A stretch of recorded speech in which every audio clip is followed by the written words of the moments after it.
होर्मुज को लेकर Donald Trump का नया पोस्ट, उन्होंने क्या लिखा, थोड़ा और समय मिलने पर होर्मुज को खुलवा सकते हैं। कभी कहते हैं होर्मुज मेरी जिम्मेदारी नहीं है, होर्मुज अपना अपना देख लो भाई, मेरे पास तो बहुत तेल है। कभी कहते हैं होर्मुज कुछ और टाइम मिला तो खुलवा सकते हैं।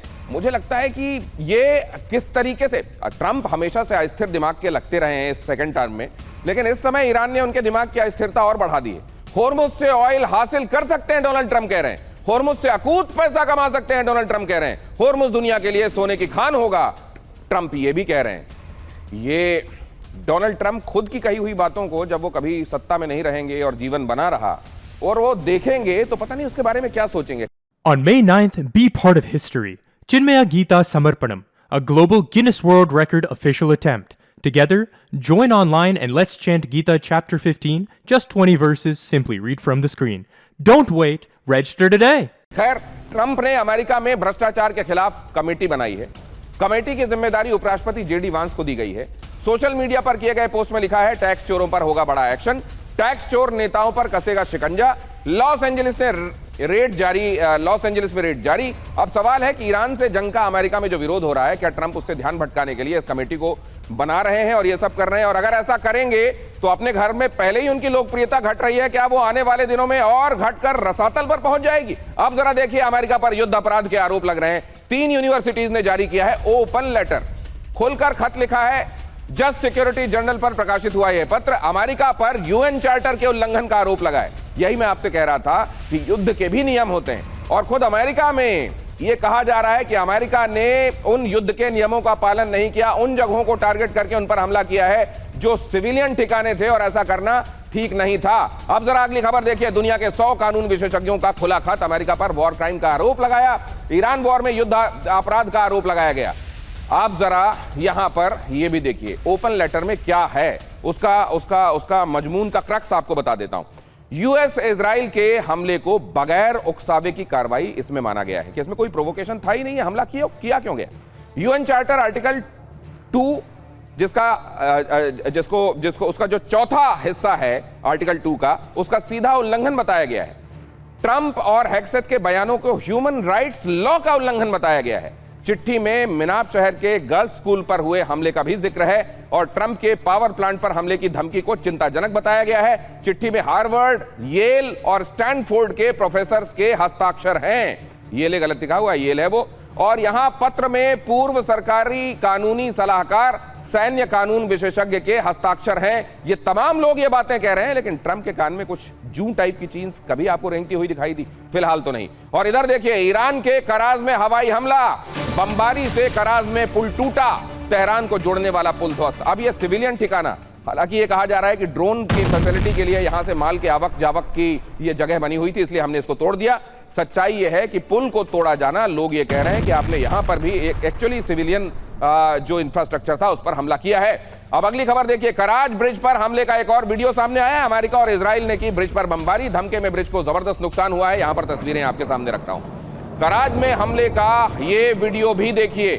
ये वीडियो तो आप देख रहे हैं, देखिए जरा, यहां पर जो पुल को, ये पूरा ब्रिज है, अगर आप लाल दायरे को ध्यान से देखेंगे, और उसके एक हिस्से से उठता हुआ धुआं ये बता रहा है कि अब इसका हाल क्या है। अगला, कराज में हमले का नया वीडियो, यूएस इजराइल के हमलों से B1 पुल ध्वस्त हुआ है। हमले के बाद धुएं का गुबार यहां दिखाई दे रहा है, इस तस्वीर में भी देख लीजिए। डिफरेंट एंगल से उस जगह पर हुए अटैक को हम यहां पर आपको दिखा रहे हैं, और उसके बाद हाल क्या है, किस तरीके से उसका एक हिस्सा टूटा हुआ है, यहां पर आप देख रहे हैं। अमेरिका पर युद्ध अपराधों के संदर्भ में यह एक बड़ा आरोप है। कराज ब्रिज पर हमला करके उसे नष्ट किया गया। मिनाप शहर में स्कूल पर हमला किया गया, 175 से ज्यादा बच्चे और शिक्षक मारे गए।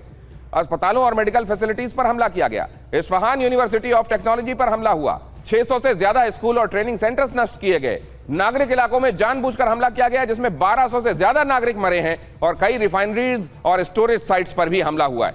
अब जरा देखिए, आप पूरे इजराइल में ईरान ने विध्वंसक हमला बोला है। अगली खबर देखिए, इजराइल के अस्पतालों को टारगेट किया गया है, कई जगहों पर आईडीएफ की हॉस्पिटल फैसिलिटी तबाह कर दी गई है। हमलों में 24 घंटे के भीतर 148 लोग घायल हैं। इजरायली स्वास्थ्य मंत्रालय ने इस बात का दावा किया है। क्विक कमेंट प्रोफेसर अमिताभ, कौन नहीं कर रहा है युद्ध अपराध, या वाकई किसी की तरफ से इतने ज्यादा हैं कि दूसरे का युद्ध अपराध एकदम छोटा दिखाई दे रहा है? देखिए, अमेरिका एक युद्ध अपराधी के साथ ये वॉर साथ लड़ रहा है। जो वहां के प्राइम मिनिस्टर हैं बेंजामिन नेतन्याहू, उनको आईसीसी ने एब्सकॉन्डर डिक्लेयर किया है। यही नहीं, लुई पास्चर इंस्टीट्यूट है तेहरान में जो 100 साल पुराना है। अनेक इन्वेंशंस, डिस्कवरीज हो रही हैं और कैंसर के खिलाफ रिसर्च में बहुत आगे था वो। दुनिया में 20वां सबसे बड़ा ईरान एक जगह है जहां से सबसे ज्यादा रिसर्च पब्लिकेशंस होते हैं आउटसाइड वेस्ट और इंडिया और चाइना। तो आप समझ सकते हैं इनका सिविलाइजेशनल दुश्मन इजराइल बना हुआ है, ईरान इस समय बना हुआ है और इनको कुछ नहीं दिख रहा। कराज जो आप दिखा रहे हैं ना, वो बेसिकली आप ये मान लें दिल्ली और नोएडा के बीच जो अगर एक यमुना पुल हो, अगर उसको तोड़ दिया जाए तो क्या हाल होगा, वही कराज का हाल है कि पूरे घूम के लोगों को आना। सर वक्त इजाजत नहीं दे रहा है, वरना मैं अपने दर्शकों को यह भी बताने वाला था कि युद्ध अपराध की संज्ञा में क्या क्या आता है, क्या क्या चीजें ऐसी हैं और क्या नियम कानून बनाए गए हैं, ये मैं अपने दर्शकों को बताना चाहता था। लेकिन अभी एक खबर आ रही है, इसलिए आपको यह बता सकता हूं मैं। अब जरा देखिए युद्ध अपराधों के संदर्भ में क्या क्या डिफाइन किया गया है कि ये युद्ध भी अगर होगा तो हमला सिर्फ सैन्य ठिकानों और लड़ाकों पर होना चाहिए। नागरिकों पर हमला या संपत्तियों पर हमला अवैध माना जाएगा। नागरिकों को बंधक बनाना या यातना देना अवैध होगा। युद्धबंदियों को मारना या अमानवीय व्यवहार करना ये कानूनन जुर्म होगा। और अस्पतालों, धार्मिक स्थलों, ऐतिहासिक स्मारकों पर आप जानते हैं ईरान में कई ऐतिहासिक स्थलों को नष्ट कर दिया गया। जहरीली या रासायनिक गैसों का, जहरीले रासायनिक हथियारों का इनका इस्तेमाल भी गैर कानूनी माना गया है। युद्ध अपराधों में ये संज्ञेय अपराध माने गए हैं।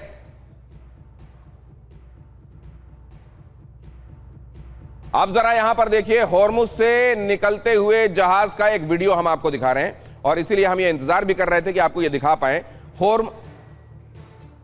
होर्मुज से निकलते हुए जहाज का वीडियो। अब ये जहाज, ये भारतीय जहाज है, ये इंडियन फ्लैग बेयरिंग एक शिप है जो वहां से गुजर रहा है और इसकी तस्वीरें हम आपको यहां दिखा रहे हैं। इस बीच रशिया ने आज ये दावा किया था कि केवल हमारे जहाज हैं जो वहां से निकल पा रहे हैं, बाकी किसी को निकलने दे नहीं रहा है ईरान।